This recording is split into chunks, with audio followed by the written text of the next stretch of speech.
Добрий день усім! Сьогодні я вирішила відвідати музей сільської місцевості у Польщі, в місті Ополе, точніше при виїзді з міста. Музей просто неба, з дерев'яними будівлями, а також садами і різними культурними заходами. Ми зайдемо до садиби бджоляра 19 століття. Тут все максимально наближено, як виглядало в той період. Так виглядали пасіки на європейському континенті до відкриття видатного українського пасічника Прокоповича. Він винайшов рамкові вулики і започаткував еру рамкового бджолярства. До цього всі займалися колодним роєбійним бджільництвом. Сам же Прокопович мав найбільшу промислову пасіку того часу. Вона налічувала більше 2,5 тисячі колод.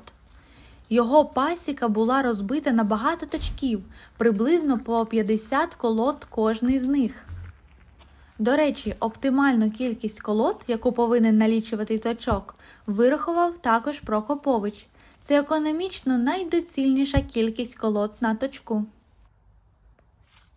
Перед нами теслярська майстерня 19 століття. Тут всі автентичні знаряддя праці – рубанки, пилки, буравчики. Кому цікаво, висять буравчики на стінці зліва.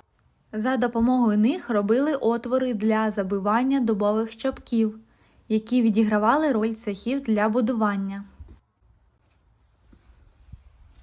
Далі йде житло бджоляра. Чимось воно нагадує мені наш будинок на дачі. Він також у нас побудований за часів імператора Миколи І. Знайомі вали, скриня та інші меблі. Зверніть увагу, що підлога не мазана глиною долівка, а вже дерев'яна підлога. Це свідчить, що бджоляри були досить забезпеченими селянинами. Про це говорять також підсвічники на скрині та інші недешеві речі.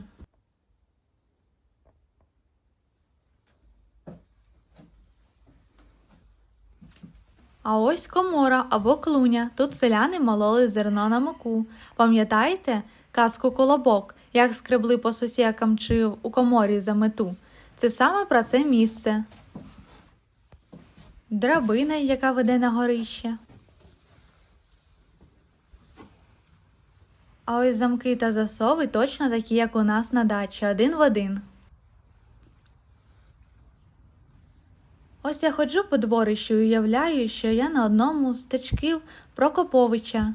Треба зауважити, що не тільки вулики зроблені ідентично 19 віку. Нас цікавить більше пасіка, тож ходімо до неї. І проходячи повз Сашка, теж не можу не звернути на нього уваги.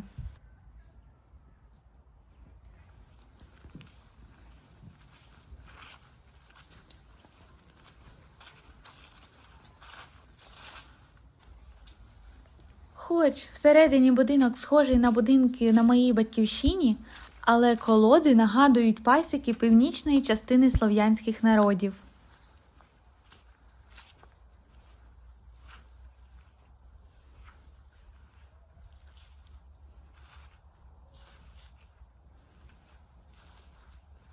А ось в найдальшій колоді є шершні.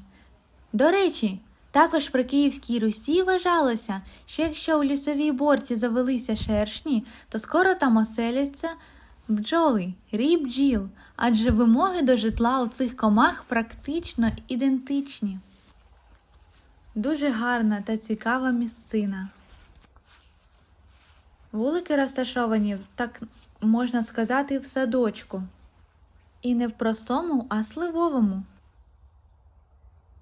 І щоб це зрозуміти, достатньо лише глянути вниз на землю, і вся земля обсипана синіми сливами.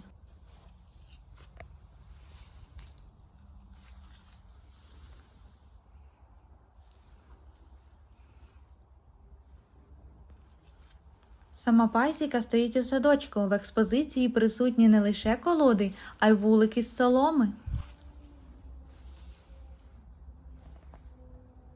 Ні, ну а це вже взагалі справжній витвір мистецтва.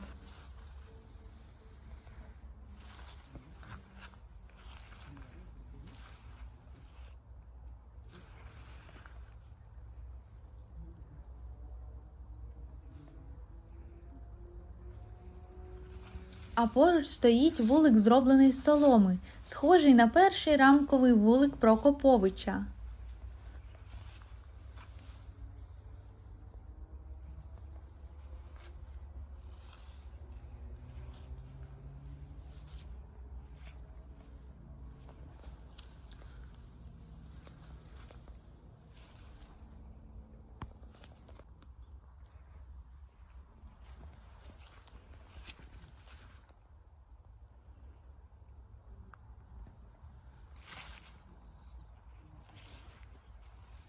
Оця дверка називається «Довжия».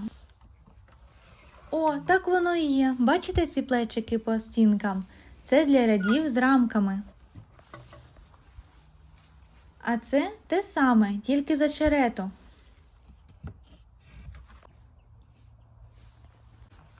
Тут така достатня кількість колод, вуликів різного типу.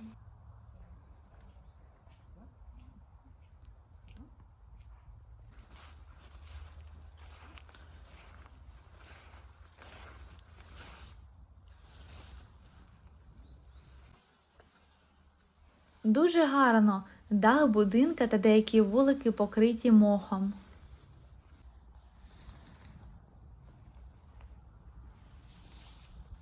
Складається таке враження, що ось-ось із-за клуні з'явиться і сам господар-пасічник, вдягнений в ляну вишиту сорочку, підперезану конопляною бичівкою та взутий у чоботи з волової блискучої шкіри.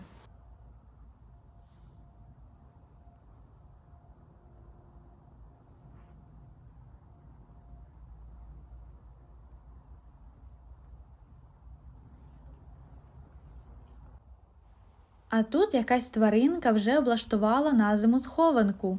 Скоріш за все, це садова або лісова соня. Знаю, що в Польщі їх достатня кількість.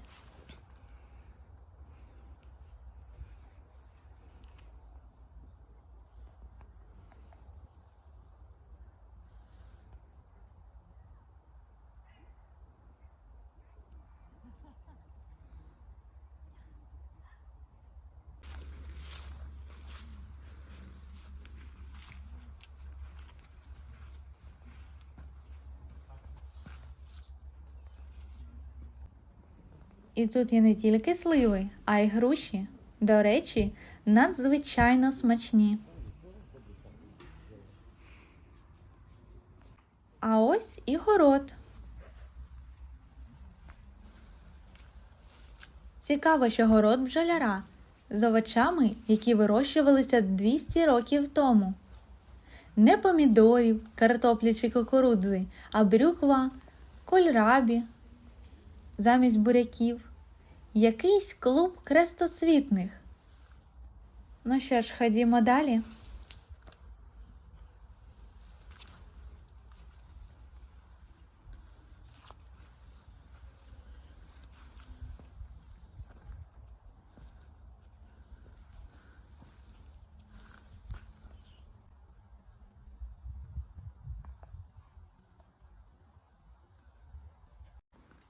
Загалом дуже цікава та дуже гарна місцина.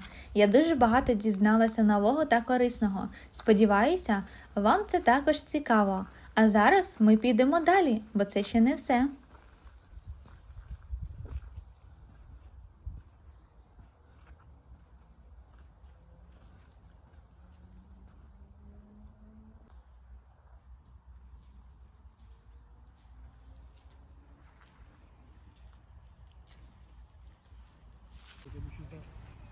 А ось тут продають мед, кому цікаво, з місцевої пасіки. Мед з ріпаку 45 злотих, квітковий 45 злотих, а от липовий вже 50.